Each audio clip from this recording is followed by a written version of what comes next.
All right, folks, I just had to bring in the car for service. Just picked it up and just oil change, that kind of stuff. I'm going to head to the office. We're going to talk about burnout today. Burnout's an awesome topic. Feel like it's not talked about enough. Feel like a lot of people experience it. A lot of people don't really know how to navigate it. I've made other videos about burnout, so this one's not a user submitted topic or from Reddit. This is actually something that I wanted to talk about, and I still owe you guys a video with my wife, and it's because she has a psychology background and she works as a therapist. So what I'm going to be talking about today with respect to burnout is not from a therapist background or a psychology background. This is from lived experiences, and I feel like, I don't know, there's help in hearing about this kind of stuff just from people that go through it or have experienced it. And obviously someone like my wife would have a lot more intelligent things to say about it from truly like a therapist kind of perspective, from a psychology background. So I figured I'll talk about it because it's relevant for many people, and it's relevant for me right now. So for a little bit of background, especially for folks that are kind of new to the channel, I am a principal software engineering manager at Microsoft. I worked at a startup for 8 years before Microsoft. It's been almost 5 years at Microsoft now. It's like 4.5. So actually, time's flying. It's still only like half the time that I spent at the startup, but just kind of crazy. The time goes by so fast. But I used to work like essentially nonstop, and I've talked about burnout from this kind of situation in the past, but I think when I talk about burnout, I feel like burnout's something that people can experience differently, and I wanted to kind of go through a little bit of that today, because I think the sort of stereotypical way that we perceive burnout is like, just for example, it's almost like a depressive state, right? Like, you're run down, you're tired, like you don't care about anything, and like there's no enjoyment doing anything. And a lot of those things sound similar to like depressive episodes. And I think that, they're not the same thing, but I think that there's a lot of similarities. And I think that's the sort of stereotypical way we think about burnout. And then if we think about, okay, let's stereotypical things that cause it or that lead to it are essentially like you hate what you're doing, and you're stuck doing things you hate. And I don't like, so I think, yeah, that can be part of it, but I just think that different things can lead to it, and I think that you can see the symptoms or the outcomes of burnout in different ways. So I'll kind of start by saying, from before Microsoft, when I was working absolutely nonstop at a startup, this was, and I always try to, when I tell about this kind of time of my life, I always try to clarify, no one made me do this. Okay, so I don't like to talk about where I used to work as if it was a problem, as if it was someone forcing me to do this, like I had terrible leaders. I love the people I work for. I literally invited them to my wedding. The founder and the CEO, like they were invited to my wedding. Those are two people that will always have a place in my heart, because they had such a huge impact on my life. So nothing like that where I hated where I worked and I was just stuck there or anything like that. I loved where I worked, and I worked nonstop. And for me, there's, I think, a lot of things that led to that, but I didn't really have other responsibilities or things outside of work. Like, I'm a pretty simple guy. Like, I love going to the gym. I like video games. I like cars. And I like to build stuff. So it was, I didn't really have anything else going on. I was single for like an overwhelming majority of the time that I was working at this place. I met my wife literally right at the end of my time there. So, that was not that I didn't have relationships while I was working there, but that was, obviously that one led to marriage. So, which is awesome. But I worked nonstop, and it's because I enjoyed it, right? Like I really like what I was doing. I was very motivated to be part of what we were building. And when you have like a really, really powerful mission, because like for us it's digital forensics, but it was like if you think about the impact we're having, a lot of it was for focused on helping save kids, right, from pedophiles and things like that. So to be able to participate in that and know that like basically everything you're doing can accrue to helping kids like that is like, it's really hard to not be, in my opinion, to not be motivated by doing that kind of work. So was motivated by the mission. I was always given a lot of trust and autonomy. So that felt good. Like that's probably one of the staples in the career for me. Like I want to be trusted and I want to be in a position where I have autonomy. If someone's micromanaging me, it instantly falls apart. So that was awesome. And when I've told this story before, like I point out that I had an amazing HR leader. I've talked about her before in my vlogs here, but the sort of advice she gave me was like, hey, you need to be careful because you're going to burn out. And the only framing I had of burnout was kind of how I started this video, like the traditional sense. And I remember saying to her, like, I get what you're saying, but like, I love what I'm doing, right? Like, it's almost like an infinite energy source. I love doing this. So thank you for the heads up. Like, I appreciate it. Like I said, probably the best HR leader that I will ever have. I don't know. It's hard to imagine someone that's a better HR leader than she is. So it was like, I appreciate it, but like, I just don't see it that way. But the reality was she was right. And I did experience burnout, but I experienced it in ways that I didn't anticipate because it wasn't in the traditional sense, right? So the way that I experienced burnout was very much from everything else outside of work having the symptoms of burnout, but me not realizing it because it kind of crept up over time. So I talked about working there for 8 years, right? So if you think about over this period of time, and I experienced it before the 8 years, but a few years into doing this, where literally working every day, would wake up early, would go to work, I would work, then I would go to the gym, and then I would work until I went to bed, and then kind of repeat just every day.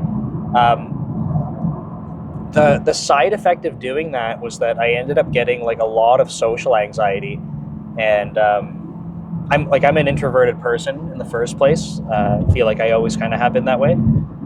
But when I say social anxiety, like it was almost to the point where like going to meet up with my own friends, if it wasn't like, if they were visiting me and it was in my own kind of space, I felt fine. But if I were meeting up with friends from back home or something, and it was like at their place and there might be other people, I was already like, don't want to do it. Like I don't want to be, I'm just anxious about it. I'm uncomfortable thinking about myself in that situation.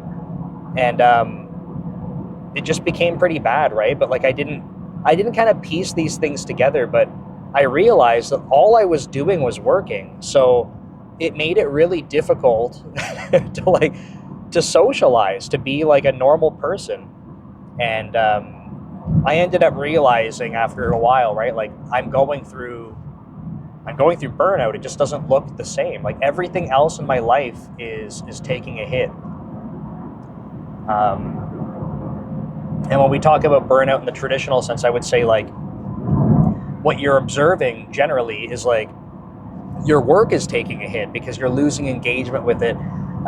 So it's almost like the inverse, right? How I'm describing it is like the other things in my life that are important to me, they were taking a hit because I just kept putting the energy into work. But inevitably, this is the thing that happens, right? When everything else outside of work starts kind of falling apart, eventually it's going to start having an impact on work.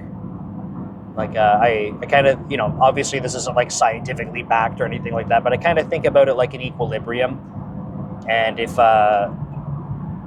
all you were doing was like neglecting work and just like doing stuff, like leaving early from work, slacking at work just so you can have more time doing other things, your work's going to suffer, so that you can do your hobbies. But then eventually, if your work's suffering so much you can't afford your hobbies because you're whatever struggling with work. So like, I think these things have to be balanced.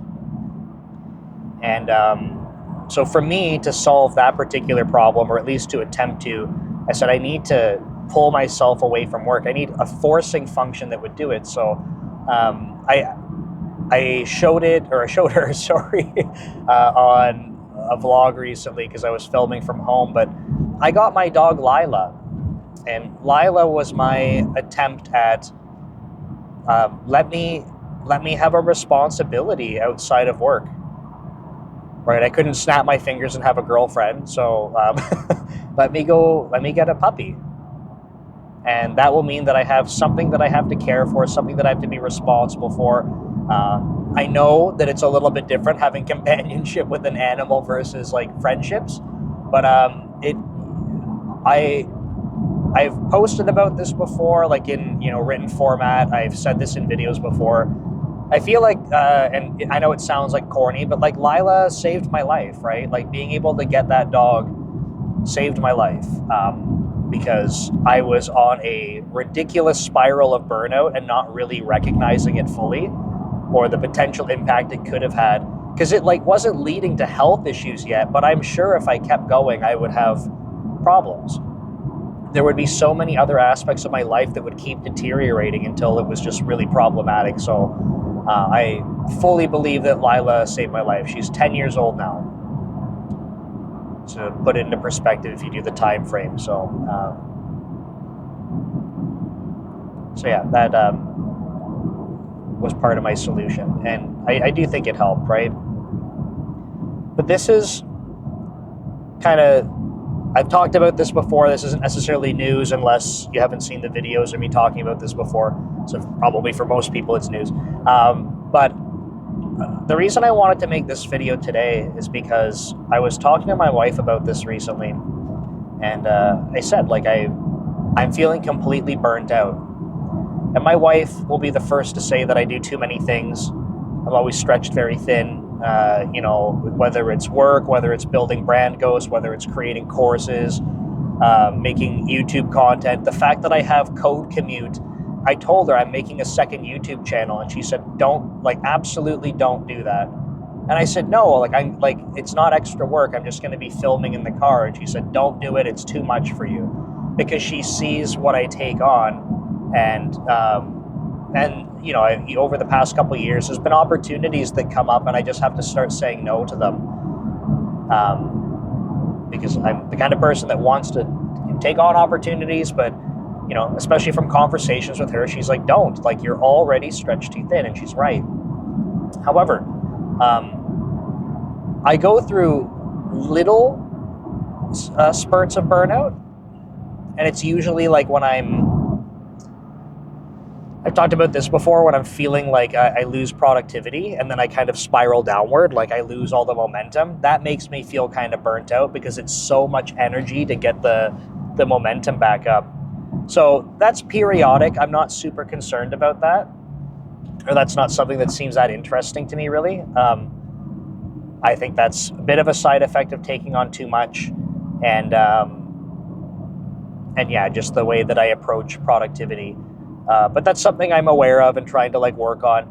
But more recently, this is where I'm heading with this. When I told my wife I'm feeling burnt out, I wanted to clarify to her. I said, it's not because I'm doing too much, which I know that when she hears that, she wants to debate that with me and say, look, I told you you're doing too much.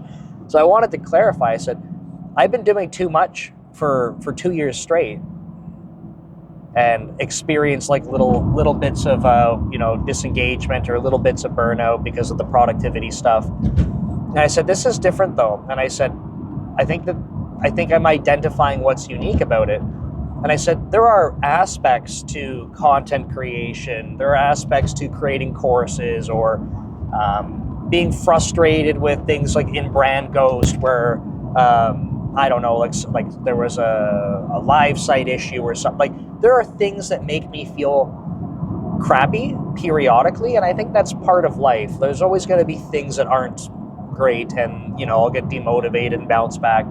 But I said, this feels different because I think what's happening is I'm spending a ton of time on something that I don't actually enjoy, and something that I don't actually see as much value in as the amount of time I'm spending on it. So without going into the details, there's a project at work I'm responsible for, and I've talked about this, and the project itself is awesome. I'm excited. Truthfully, I'm excited that I get to have lead on this. I get to help navigate it. There's a ton of impact, ton of visibility.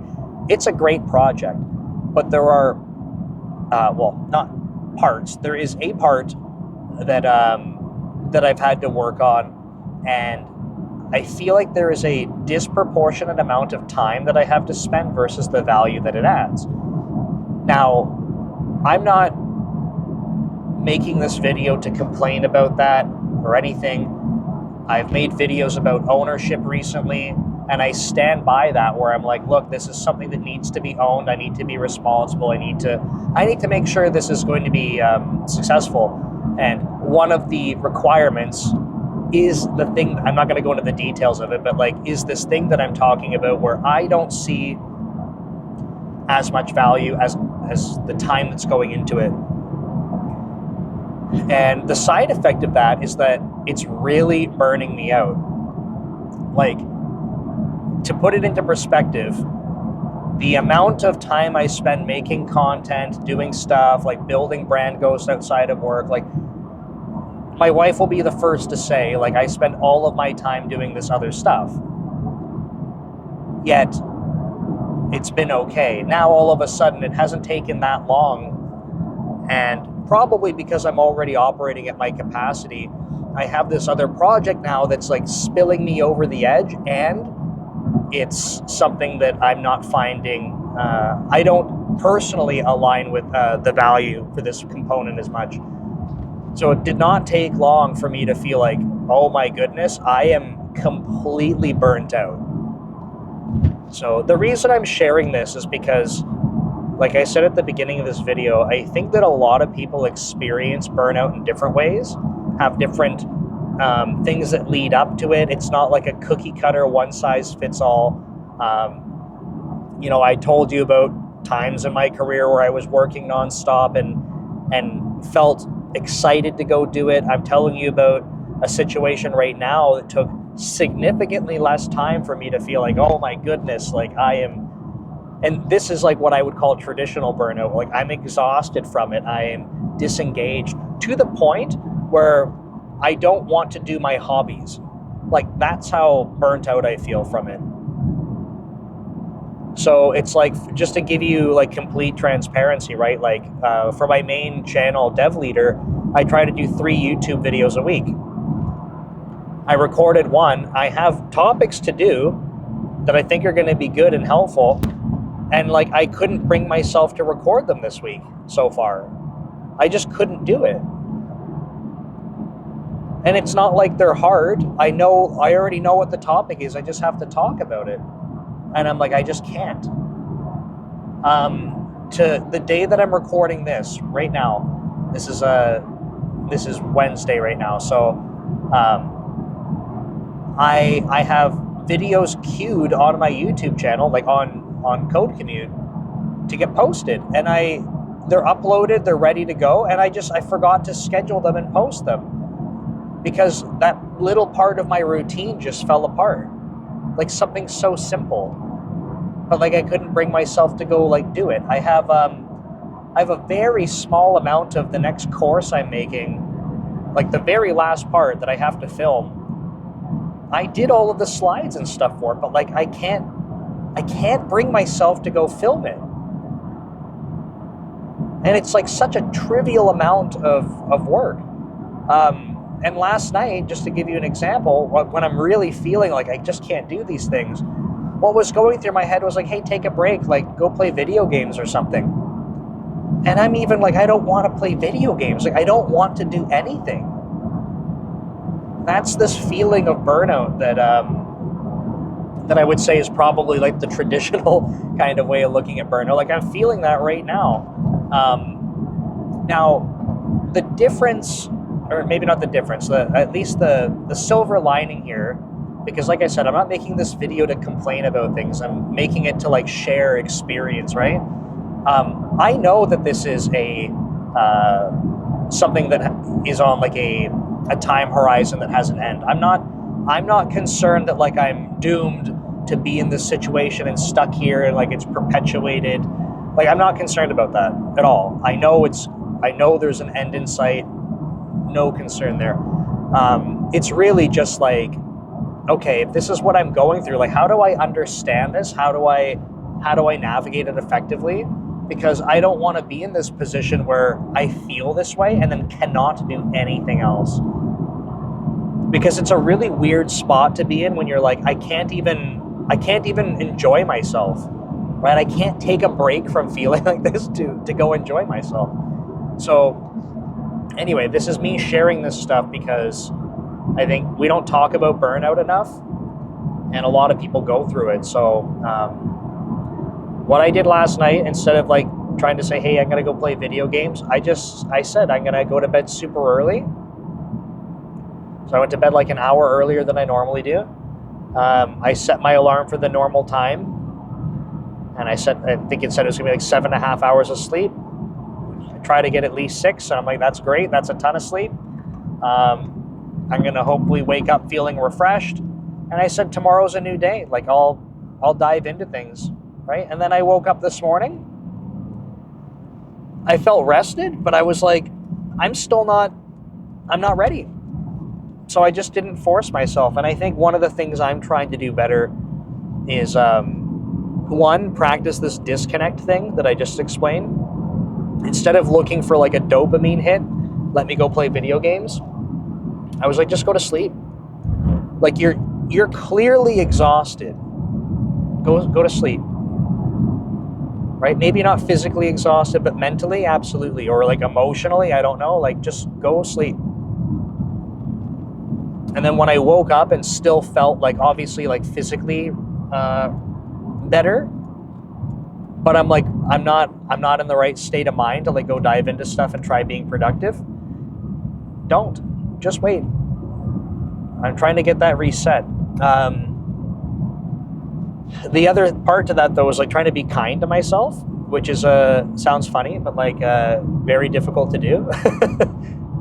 Because when I've made videos before about being productive, the first thing that comes to mind is like, I kind of spiral, right? I build momentum if I'm being productive.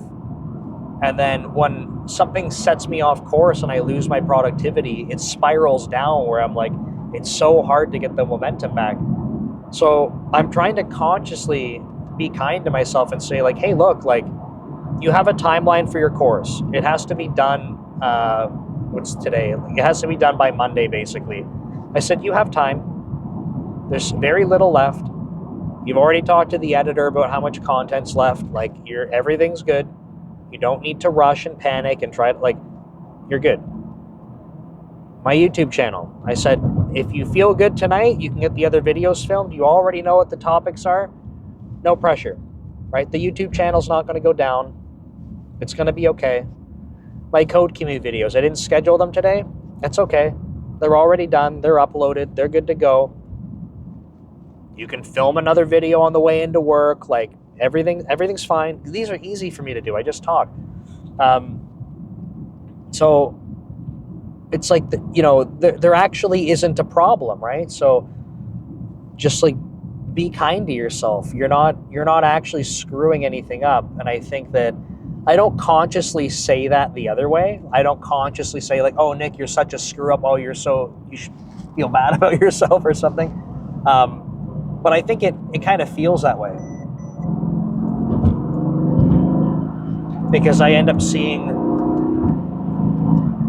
the lack of productivity, right? Where I'm like, hey, you're usually able to get 3 YouTube videos out And you should easily be able to go film these smaller course segments on top of that. Like, what's the deal, man? Like, and it just feels like it's almost like guilt, right? Like, and I just don't think that that's helpful. I mean, what literally as I'm saying it, I recognize it's not helpful, but it's because you're not consciously saying it that way, so it's not so obvious. So I'm trying to practice doing the opposite, consciously reminding myself it's not the end of the world, right? Like, it's not like I'm giving up on these things. It's not like I said, screw it, like never making a YouTube video again, or the course is canceled. Like, it's gonna be fine. And in fact, like the thing that, like I was kind of saying, the thing that I'm working on that is getting me disengaged, I'm like, there's a time horizon on that. It's fine. Push through it. You'll be okay. It's just a little phase where it kind of sucks. At least recognizing it, right? Because that's the thing I said in another video around like emotions and stuff. Or actually, this was on my Dev Leader live stream. I was talking about this. People were asking about like, as an engineering manager, how do you handle like anger and stuff? Like, how do you handle those types of emotions? And I said, I think it's important that you don't pretend the emotion's not there. It doesn't mean that you take out your anger on people, but like to pretend like you don't get angry, or to pretend like you don't get sad, like that to me is not the right solution. Emotions are there because and again, my wife would need to be able to speak to this more effectively than me, but it's like, it's signaling to you, right? It's a response. It's a way for you to kind of like get a signal about your body or the environment, a scenario, and then it's up to you to do something with that. So I think when you suppress those kinds of things or pretend like they're not there, you're missing out on like feedback that your body's giving you. So, I don't want to pretend like, oh, I'm not burnt out, like it's not a real thing. I'm like, hell, I'm exhausted. I'm mentally exhausted. I'm emotionally drained. I'm not physically exhausted because I didn't go to CrossFit today. But like, I don't want to pretend like those things don't exist. So acknowledge them. Try to understand what's causing it, and then we learn from it. So, like I said, it's a temporary thing. How do I learn from this type of situation and then help, in the future, if I have a period of time where I'm working on something, like, okay, like, how do I make sure that I can find ways to sprinkle in enjoyment so that I don't feel like get to this point of being completely overwhelmed? These are just things I'm thinking of, right? So, but yeah, I wanted to make this video to talk about burnout so that there's awareness. It's the same reason I like making videos about imposter syndrome, because people experience these things and then they're like, okay, well, do I go to Reddit and ask about it and then get flamed by the entire internet? And then you're like, why did I do that? I just wanted to ask about burnout and everyone hates me now. So I'm just kidding. Reddit's only bad most of the time, but not all the time. So I wanted to make this so that I could at least share, like, I'm someone that's experienced it in different ways, currently kind of going through it. Here's how I'm navigating it. And it's not going to be perfect, right? Like, I'm not telling you that I have it figured out. Exact opposite. I don't have it figured out, but I'm figuring it out, right? This is how I'm going through the process of trying to figure this stuff out. So I think that's it. I'm almost at the office. But what else? I think depending on when you're watching this, if you're watching it right when it's come out, I should mention, if you're staying to the end of these videos, you get the pro tips. But right now, so I don't know everyone's background, obviously. This channel is just very general for software engineering. If you are someone who's aspiring to be a software developer, or you want to learn C#, I have courses on C# and they're actually free right now for life on Dome Train. So I figured I would mention that. If you're watching this at some point far in the future, I apologize. They're probably not free right now. But they're free for life and you can get them until the end of February. And That's on Dome Train. If you look at the link in the description of this YouTube video, you can find links to the Dome Train courses, but unless Nick Chapsis changes it, there's a big banner at the top of the site, so they're free. I have spent, and I continue to spend a lot of my time trying to teach more junior developers about software engineering. Of course, it's probably why you're here watching this, and and big part of that for me is because I'm a C# developer. I like to teach about C#, so I was very fortunate to be able to make those courses on Dome Train. Super thankful for the opportunity. It's really cool that people are kind of giving the trust to me to be able to teach them about that topic, because there's a million people that make courses, right? If you wanted to go learn C#, you could go search on the internet. I'm sure there's a million courses on it. So it's cool that I got to put one together. I got to go onto Dome Train, and that people are checking it out and they like it. So totally free right now. It's 11 and a half hours of content. It's 2 courses together. The first one teaches you from literally no programming experience and just teaches you the basics, and then the next one builds on that. So that's available. And then the other courses I have aren't they're not free right now. But if you're interested in them, there are like general software engineering courses. So I've done these with Ryan Murphy together on Dome Train. So there's like a behavioral interview course. There is a soft skills course. There is getting promoted course. We've got a bunch. We're wrapping up the next one right now. But they're all focused on software engineering careers in general, not like a language specific thing, not like a technical focus. So if you're interested in those, go check those out on Dome Train as well. Nick Chapsis does run sales periodically, and the other thing to mention is that there's Dome Train Pro, and if you subscribe to that, then you can access all of the courses. So I would recommend checking that out. If you're the kind of person that benefits from courses, I would highly recommend them. He has experts that put the courses together. I recognize not everyone learns from courses, and that's okay. So it's not for everyone. Oh, let's get this spot. Nice. This is a good spot. No one's taken it. I've never parked here because it's never free. We're going to do it, though. Oh, yeah. Very good. Okay. I think that's it, though, folks. So just a reminder, if you're going through burnout, it'll be okay. The first step's awareness. You got to take some action from there. So thanks so much for watching, and I will see you next time. Take care.